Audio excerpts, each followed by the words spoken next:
Assalamualaikum Bede, selamat datang kembali di Guru Gembel Channel. Bulan Oktober tahun 1974, Pak Ronald Reagan pada waktu itu belum menjadi Presiden Amerika Serikat, tetapi baru menjadi Gubernur California. Ada sebuah kejadian yang sangat ganjil ketika dia sedang menunggangi pesawat Cessna dengan satu pilot dan dua pengawal pribadinya. Dia menemukan ada sebuah benda bulat bercahaya yang mengikuti pesawatnya. Tak lama kemudian benda itu bergerak dengan lebih stabil, kemudian zigzag, dan kemudian terbang melesat dengan sangat cepat. Apa yang dia lihat bukan penglihatan secara pribadi, tetapi pilotnya melihat itu dan bersaksi atasnya, kemudian dua pengawalnya juga melihat itu dan bersaksi atasnya. Dan sampai sejauh ini kita tidak menemukan motif kebohongan dari seorang politisi besar Amerika Serikat itu, serta kita juga tidak mungkin bisa mengabaikan profesionalisme dari Pak Ronald Reagan, kemudian para pengawalnya dan pilotnya. Mereka menyaksikan dengan mata kakinya sendiri tentang makhluk yang kemudian diduga sebagai alien atau UFO itu.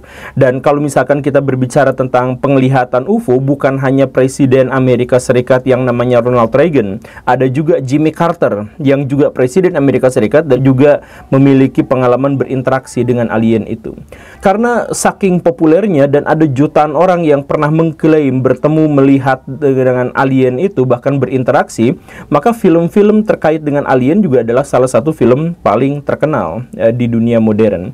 Dan ini Baraya mengalaminya atau tidak, banyak orang-orang yang setelah nonton film Alien kemudian mulai mengidentifikasi, jangan-jangan teman saya alien, jangan-jangan orang nun jauh di sana yang kelewat pinter kayaknya alien, atau itu yang ngomongnya kikuk banget itu kayaknya alien, atau itu ada teman saya yang jalannya kayaknya gak pas sebagai seorang manusia, itu juga kayaknya adalah alien gitu. Banyak di antara kita yang sebenarnya punya pertanyaan dalam hati, jangan-jangan alien sudah ada di bumi selama ini, cuman mereka bersembunyi dan atau menyamar sehingga kita tidak bisa mengidentifikasinya, padahal dia itu berasal dari planet nun jauh di sana. Nah, apakah ada di antara Baraya yang pernah bertanya-tanya soal itu? Kalau misalkan ada di antara Baraya yang pernah bertanya soal itu, jangan khawatir, silahkan keluarkan saja pertanyaan-pertanyaan itu, karena itu bukan pertanyaan bocil, itu adalah pertanyaan para ilmuwan. Bahkan di zaman dulu ada seorang ilmuwan yang kemudian mengeluarkan sebuah pernyataan yang sampai sekarang tidak terjawab, yang disebut sebagai paradok Fermi. Maksudnya adalah bahwa secara kalkulatif kita mengetahui bahwa alien itu secara probabilitas pasti ada. Di mana dia pasti ada, jaraknya mungkin relatif dekat, tetapi kenapa dia tidak pernah terlihat selama ini gitu. Nah, pertanyaan itu kemudian diajukan, salah satu jawabannya adalah jangan-jangan mereka sebenarnya ada bersama kita, cuman kita tidak menyadarinya. Kenapa? Karena alien itu pandai bersembunyi, atau dengan teknologi yang mereka miliki, dengan kemampuan yang sangat luar biasa, maka tidak mustahil ketika mereka sebenarnya bersembunyi di antara kita. Jadi para ilmuwan tidak pernah menganggap bahwa pertanyaan-pertanyaan semacam itu adalah pertanyaan-pertanyaan bocil gitu. Bahkan para skeptis sekalipun tidak akan mengabaikan bahwa alien itu tidak ada. Mereka hanya akan mengabaikan penampakan-penampakan di video atau hal yang semacam itu tanpa kemudian mengeluarkan sebuah pernyataan atau keyakinan bahwa alien itu tidak ada atau alien tidak pernah kontak dengan kita gitu. Bahkan kemudian di antara para ilmuwan ada beberapa orang yang berani mengajukan hipotesis, di antaranya adalah hipotesis kebun binatang. Hipotesis kebun binatang itu Baraya bahwa ini ilmuwan ya, ini yang ngomong ilmuwan, bukan orang-orang konspirator apa semacam itu, bukan Bos Darling atau yang semacam itu, bukan. Tapi ini adalah para ilmuwan. Para ilmuwan itu kemudian mengajukan beberapa hipotesis, diantaranya adalah hipotesis kebun binatang, di mana dalam hipotesis kebun binatang itu dijelaskan bahwa para alien itu selama ini ada dan melihat kita, dan sebenarnya juga benar-benar memiliki hubungan yang dekat dengan kita, tetapi kita tidak menyadarinya karena mereka memperlakukan kita seperti hewan-hewan di kebun binatang. Jadi maksudnya mereka akan membiarkan kita melakukan apa yang kita mau, mereka akan mengabaikan apa yang menimpa kita dan sebagainya, karena mereka menghargai evolusi, mereka menghargai perkembangan, mereka menghargai apa yang seharusnya terjadi pada kita secara alamiah, sehingga mereka tidak intervensi. Tetapi mereka mengamati kita sebagai bagian dari objek penelitian atau objek wisata gitu. Yaitu makanya disebutnya sebagai kebun binatang kosmik gitu kita tuh.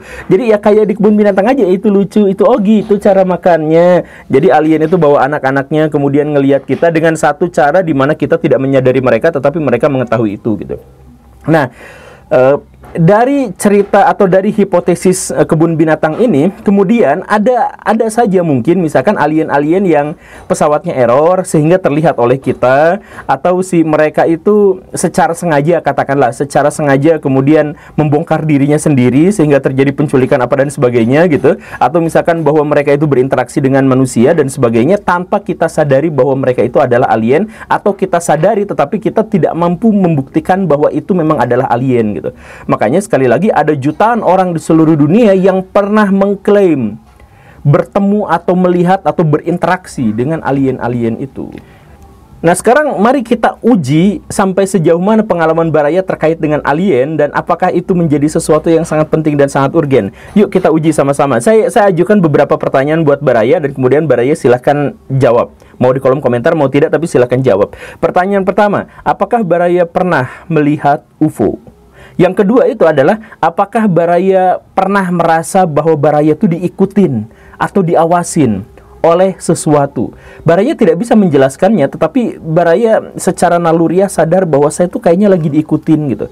Atau misalkan Baraya pernah mengalami kejadian-kejadian kebetulan yang terlalu berlebihan gitu. Misalkan ya, Baraya lagi pengen makan batagor, tapi entah bagaimana ceritanya Baraya muter-muter sekeliling kota nyari tukang batagor yang biasanya ada di pinggir-pinggir jalan, itu tidak menemukan itu.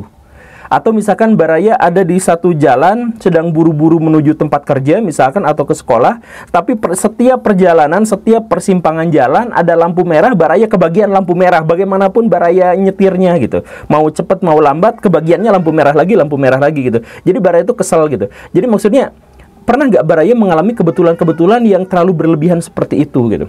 Atau mungkin nggak Baraya, silakan jawab ya, mungkin nggak Baraya pernah mengalami kehilangan waktu? Jadi Baraya lagi nongkrong-nongkrong sendirian misalkan di rumah, di taman, lihat jam 8 gitu. Tapi entah tak lama kemudian pas Baraya lihat jam lagi udah jam 11. Loh, 3 jam ini selama ini di mana? Kenapa tiba-tiba jam 11 gitu? Atau misalkan Baraya lagi naik motor di satu tempat, di satu titik, tiba-tiba dalam kesadaran berikutnya Baraya sudah sampai di sebuah ujung jalan yang jaraknya 20-30 km gitu, tanpa Baraya sadar kapan saya naik motor ke sananya. Tapi Baraya pernah nggak ngalamin hal-hal yang semacam itu? Kalau misalkan Baraya mengalami hal-hal yang semacam itu, ada teori konspirasi. Nah, ini baru teori konspirasi ya. Ada teori konspirasi yang menjelaskan bahwa kemungkinan Baraya pernah diculik oleh alien. Ya, memang kita mengetahui bahwa pada umumnya teori konspirasi itu mendompleng teori-teori sains gitu ya, atau hipotesis-hipotesis sains. Tapi mari kita dengarkan beberapa kisah yang saya pikir ini cocok buat Baraya gitu ya. Jadi, 15 Oktober pada tahun 1953, Antonio Villas-Boas, seorang petani di Brazil, sedang bertani, dan pada waktu itu usianya 23 tahun. Dia sedang bertani di malam hari karena di siang hari panasnya luar biasa, dia nggak kuat, jadi dia malam-malam saja bertani. Ketika dia sedang melakukan aktivitas pertanian itu, dia melihat bulan yang mendekat padanya. Dia bingung, kok bulan bisa mendekat gitu. Setelah diamati baik-baik, ternyata itu bukan bulan, tetapi itu semacam piring terbang atau cakram terbang. Dia mendekat dan karena ketakutan maka Villas-Boas langsung naik traktor ngebut gitu. Tapi namanya juga traktor, gimana dia bisa ngebut gitu ya? Karena si traktor itu dikejar-kejar sama bulan yang mendekat itu, dan tentu saja kekejar dengan sangat cepat, maka dia memutuskan untuk turun dari traktornya, kemudian berlari zigzag menyusuri semak-semak, pepohonan dan sebagainya. Tapi pada akhirnya dia tertangkap juga oleh makhluk-makhluk yang dia gambarkan sebagai makhluk dengan kepala besar. Dia tidak jelas apakah kepalanya besar atau dia menggunakan helm. Kadang-kadang dia juga menyebutkan bahwa ini menggunakan helm gitu. Dia menggunakan helm, kepala besar, tingginya 150 cm, berarti kecil-kecil, dengan badan yang juga relatif lebih kecil tetapi memakai jaket yang mengkilap. Villas-Boas kemudian ditangkap dan dimasukkan ke dalam pesawat itu. Dia di situ dijadikan bahan eksperimen. Dia merasanya seperti itu, di mana dia dibaringkan di satu tempat, kemudian dari dagunya itu diambil sampel darahnya, kemudian dia ditelanjangin, maaf ya, seluruh tubuhnya kemudian ditempelin gel, dan setelah itu apa yang terjadi? Dia diperkenalkan dengan seorang alien yang cantik dan maaf lagi telanjang bulat. Jadi si alien itu digambarkan memiliki proporsi tubuh yang sepenuhnya seperti manusia kecuali beberapa bagian detail.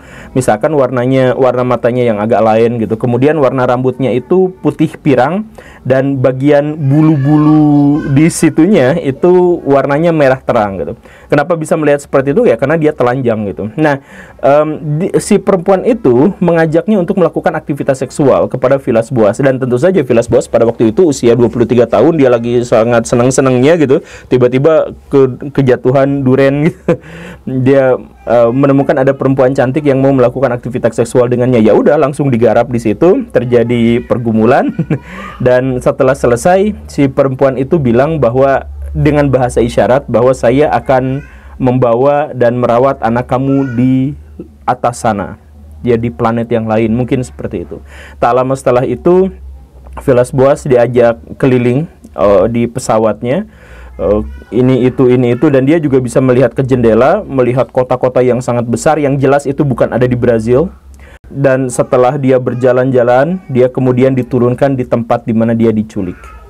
Tak berapa lama setelah itu, sehari, 2 hari, seminggu, 2 minggu, sampai beberapa bulan berikutnya, dia mengalami sakit keras yang sangat misterius. Jadi selain demam apa yang kayak gitu, tubuhnya, kulitnya penuh dengan bintil-bintil yang kalau dipecahin mengeluarkan ya zat-zat yang tidak kita ketahui, tapi warnanya juga cukup menjijikan gitu. Dan itu terjadi selama beberapa bulan sampai akhirnya dia pulih, dan sekarang beliau jadi seorang pengacara. Seumur hidupnya sampai dia meninggal, dia mengatakan bahwa pengalaman itu adalah pengalaman asli, dan saya benar-benar bisa bersumpah atau melakukan apapun untuk menjelaskan bahwa itu adalah pengalaman yang asli. Nah, sekarang saya tanya sama Baraya, apakah Baraya percaya pada kesaksian dari Antonio Vilas Boas itu? Kalau misalkan Baraya tidak percaya, lagi-lagi saya ingin menekankan ada jutaan orang di dunia ini yang pernah mengaku berinteraksi atau kontak atau melihat dengan alien. Bahkan sebuah survei di Amerika Serikat menyebutkan ada 1.700 orang yang pernah mengaku diculik oleh alien. Atau ada juga beberapa survei-survei yang tentu saja tidak terlalu bisa dipercaya, tetapi ada survei yang menyebut bahwa 6% populasi manusia di seluruh dunia pernah diculik oleh alien, seperti Vilas Boas tadi itu. Jadi bukan hanya kita berinteraksi, bukan hanya jadi kebun binatang seperti tadi, tetapi karena kita adalah kebun binatang kosmik, maka banyak sekali ilmuwan-ilmuwan dari alien itu yang secara pribadi menculik kita dan kemudian menjadikan kita sebagai lahan uji coba. Dan bahkan ada yang kemudian mengawinkan kita untuk memunculkan spesies baru atau apa yang semacam itu. Dan banyak pengalaman atau kesaksian-kesaksian seperti itu. Nah, ini juga menjadi kontroversial karena penelitian-penelitian itu ada yang menyebutkan diantaranya bahwa orang-orang yang dimaksud itu tidak terpercaya, tetapi ada juga yang sampai menyebutkan bahwa orang-orang itu sebagian tidak terpercaya, tetapi sebagian lagi itu layak untuk dipertimbangkan untuk dipercayai gitu. Dan kemudian ini juga ada sesuatu yang cukup menarik. Ada banyak orang di dunia ini yang di dalam tubuhnya ada benda-benda yang sangat misterius, benda yang sangat janggal, benda yang seharusnya tidak ada di sana. Jadi misalkan ada orang yang suatu kali dia menemukan ada benjolan di sini, dan setelah dipegang-pegang, ini kenapa, ini apa gitu. Pas dibuka itu ternyata semacam kaca yang di dalamnya ada cairan tertentu yang dia tidak sadar itu dan dia tidak mengetahui itu.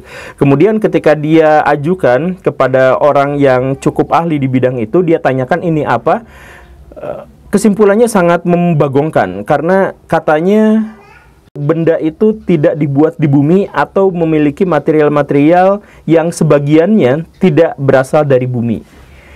Ada yang seperti itu. Jadi orang itu diidentifikasi sebagai diculik oleh alien, kemudian ditanamkan semacam implan seperti itu. Dan implan-implan semacam itu lagi-lagi yang mengakuinya banyak orang, dan bahkan banyak video, banyak gambar yang menunjukkan bahwa dia pernah diculik oleh alien, kemudian ditanami implan. Ada yang di hidung, ya ketahuan bolong. Ada yang di hidung, kemudian ada yang di telinga, yang banyak tuh yang di telinga di sini.